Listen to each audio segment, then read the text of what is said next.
যে ৩টি গুণ আপনাকে ধনী করবে। নাম্বার ১, ধনী হতে হলে প্রথমে আপনাকে বড় মনের অধিকারী হতে হবে। অন্তরের দরিদ্রতা দূর করতে না পারলে আপনি কখনোই ধনী হতে পারবেন না। বেহিসাবি হবেন না, আবার অত্যন্ত কৃপণও হবেন না। মানুষের জন্য কাজ করা এবং অন্যকে সাহায্য করার মানসিকতা নিজের ভেতরে লালন করুন। নাম্বার ২, জীবনের প্রতিটা ক্ষেত্রেই আশাবাদী হতে হবে। কখনোই হতাশাকে ঠাঁই দেয়া যাবে না। মনে রাখবেন, হতাশা কেবল অলস ও নির্বোধ ব্যক্তির ক্ষেত্রেই মানায়। আপনি পরিশ্রমী, আপনার চোখে স্বপ্ন আছে।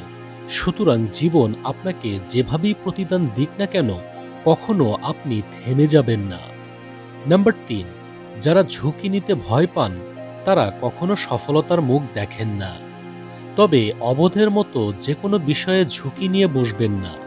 প্রথমে ভালোভাবে চিন্তা করে তারপর সিদ্ধান্ত নিন।